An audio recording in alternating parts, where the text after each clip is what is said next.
Your Honor, may we request of the court an instruction for any communication between Mr.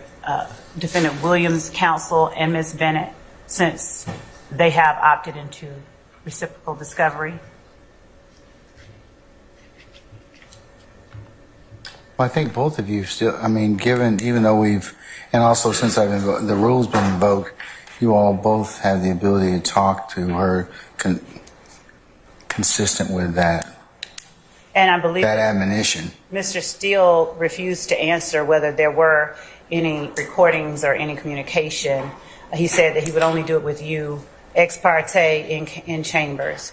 So given the extent to which we are attempting to provide what they have labeled as discovery, given that they have opted in, we would ask that the inquiry be made as to whether or not they have any recordings or any written or text or any other kind of communication with this witness and provide it to the state.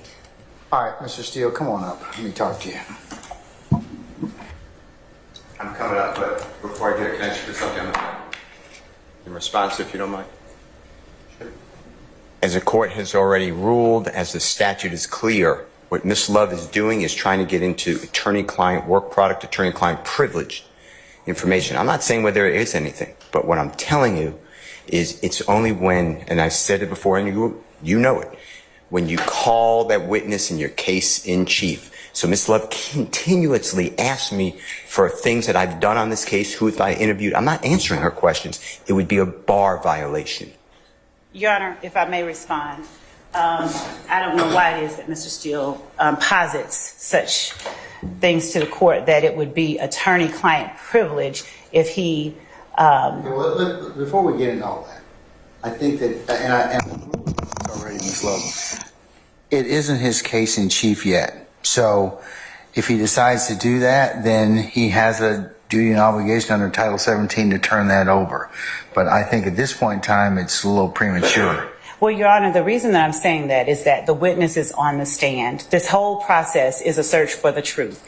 It is patently not in the interest of justice for Mr. Steele to be able to have interviews, conversations with people who are now on the stand. It's not as if they may be called or may not be called, and then hold back communications. We don't know what she said. We don't know if he said anything. I'd ask that the court, since he would say it to the court ex parte, that the court inquire whether there are any things, and if there are written, recorded communications, that the court conduct an in-camera examination of them, and if it is something that the state is entitled to have, that the state be allowed to have that. It is not supposed to be a process where one side flies blind as to what the other one has. And so I believe that the court has the discretion to order defense counsel to turn over if there are recorded interviews with, if there are things that implicate or deal with the witness who's currently on the stand. The defendant has an obligation, I believe, to provide that to the state as they are examining the witness, regardless of the fact that they don't want to call her back in their case in chief. It leaves much to be desired of the search for the truth if they're allowed to conceal things while the state is complying with its obligation to show its entire hand. Under Title 17, that's how it's written. It says in case in chief. So while I understand what you're positing, Ms. Love, I disagree with its applicability at this point in time. So at this point,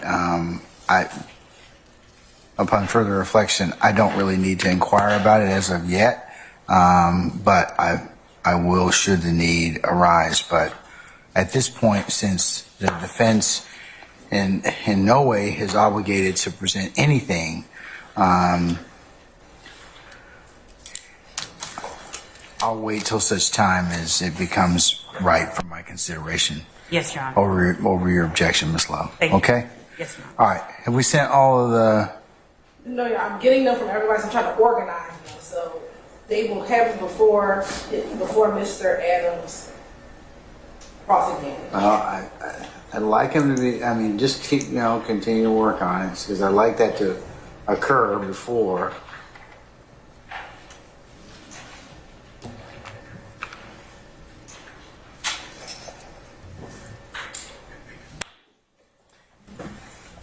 I hate to be that guy, but this is kind of where we are at this point in time. We're supposed to call our jury back at 1:15. You all could have probably at least cut down some of this time by turning this stuff over this morning. So I just use this as a point of illustration and as to my sometime frustration about promising the jury that we're going to start at a particular time and then us not being ready at that point to do so. So I ask you all to respectfully and politely kind of just think about that. Yes, Your Honor. And to just garner yourselves accordingly. It's not appropriate when we come in here and I say, all right, anything else before we need to call for a jury? I'm just using that as a matter of politeness. I really hope that we don't have anything to take up because I just want to make sure that we can call our jurors and promise them that we're going to go ahead and go forward with it. I have no issue with taking up any business, but it needs to be presented to the court in a more appropriate fashion so that I can either plan the day accordingly or tell our jurors other things. So I reiterate that to you all again. Yes, Your Honor.